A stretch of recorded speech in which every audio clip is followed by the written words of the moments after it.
What better day to talk about travel after surgery, specifically hysterectomy, than on a day that I'm traveling? This is a very common question I get actually almost every day.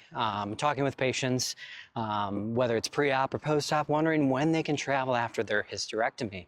We're also going to touch on the topics of driving and also getting in water after hysterectomy, so stay tuned. Welcome back, everyone. My name is Eric Schmidt. I'm a board-certified OBGYN, minimally invasive gynecologic surgeon, and in this video, we're going all over the topic of travel and restrictions after hysterectomy. And so, again, this is another video in the 30 videos in 30 days. So, yeah, feel free. There is a link below to donate to a cause that would help gain awareness and research for gynecologic cancers. September is Gynecologic Cancer Awareness Month, and so if you can, every small donation helps. All right, everyone, look at that beautiful sunset over the mountains, traveling today in Colorado for vacation and recording the video on travel after surgery, specifically hysterectomy. So from what I've seen and heard from patients and seen online, travel after surgery and hysterectomy, there's so many different recommendations out there. And so let's come up with a logical answer so you can talk with your surgical team and figure out the best plan for you. Let's talk about the basic restrictions that someone might have after the hysterectomy, because we're going to keep this in mind for traveling, because we're going to have to stay under those same restrictions for a given time. For after hysterectomy, some of the big things we talk about is, number one, reduced activity, reduced lifting.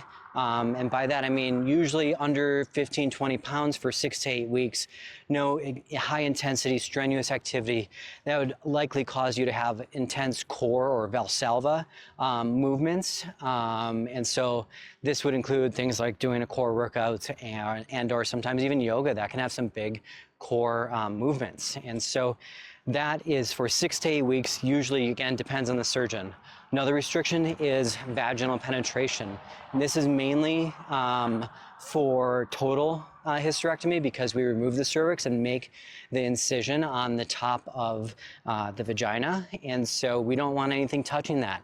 Generally, I've seen recommendations from 6 on the low end to 12 weeks on the high end. Often I am going right around 8 weeks for uncomplicated patients, but if someone has additional risk factors, it might be a little bit longer. And so yes, that can range anywhere from 6 to 12 weeks from what I've seen. That being said, I do want patients moving around a lot. This includes things like just getting up and walking off of your couch. This is even the same day of surgery. This is the day after surgery. It's going to be painful, but keeping moving is going to help in the long run. It's going to help with the bowels. It's going to help with pain response. It's going to help prevent things like blood clots. So yes, keeping moving is key. And so when we talk about these travel points, you have to keep that in mind. All right, so what if somebody has a laparotomy? What if they have a bigger cut surgery for one reason or another? Oh my gosh, guys, I'm walking towards these mountains and they're amazing. But yes, so laparotomy, you will be a little slower to some of these milestones, maybe by a week or two, but some of this material will still pertain to you. When we're making restrictions after a hysterectomy on travel, it's because potential complications or setbacks that can happen. There's kind of 3 main big complications after surgery. Number 1 is bleeding. Bleeding after surgery is uncommon. However, it can happen. Less than 1% of the time someone has a significant hemorrhage after something like a hysterectomy, but it can happen. Usually this would happen within the first couple of days. I'm sorry, guys, I just had a massive burrito and it's like pushing on my diaphragm. That's why I'm out of breath, and I'm also at 5,000 feet. Someone can have a little bit of bleeding, maybe passing a small blood clot after their hysterectomy. This is because the top of the vagina is likely healing after a total hysterectomy, keeping that in mind. But if someone's gonna have a significant bleeding issue, it's gonna be within the first couple days after their surgery. Moving on, the risk of infection. Probably the one that pertains most to this talk, actually, because that infection doesn't happen right away. It usually takes days to set in, sometimes even a week or two. And so if somebody is traveling away from healthcare at week 1 or potentially week 2 of surgery, and they have this complication, it can be a serious thing. And so infections are very rare. That's why we give antibiotics during surgery to prevent it. But yes, infections can happen Again, usually less than 1% of the time. And the third of the big complications would be damage to surrounding organs or tissue.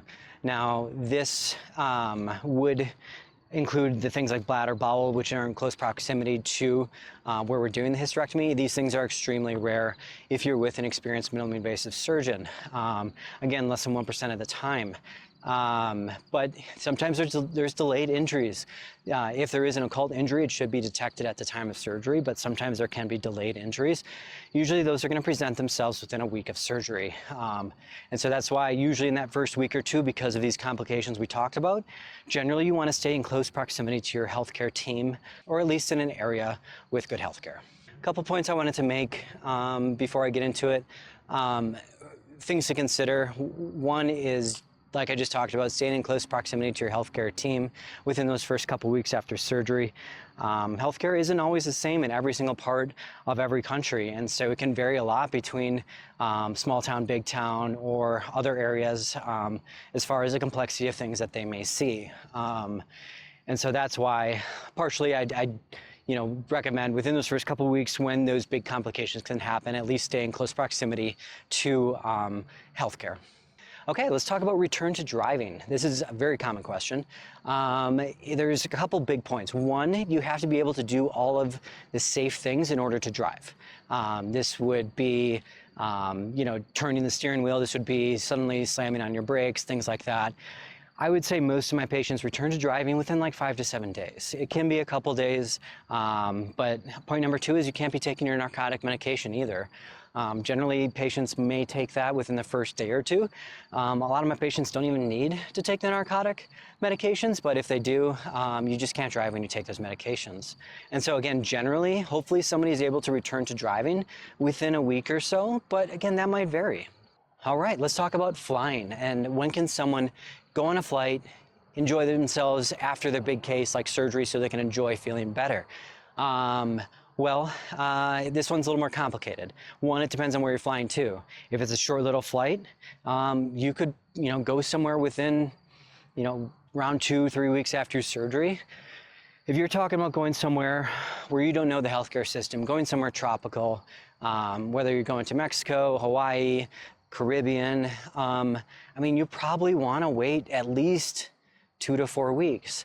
Not only so you can enjoy your vacation, but if any of these complications do arise, you don't know what the healthcare is going to be like where you go to. And so I really would hate for any of these setbacks or complications to happen to any patients during this time. And also you have to keep in mind, you guys be careful with your luggage, so you have to have somebody to help you with your luggage, because likely if you're traveling somewhere tropical, you're going to have more than 15 pounds of materials on you. Also, stay hydrated and keep moving. And this is the other point. Like if you have an 8-hour flight, you have to get up every hour or two, keep the blood moving just like you would at home.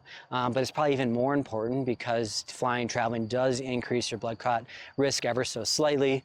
And so just keeping that in mind too. And then let's talk about returning to water.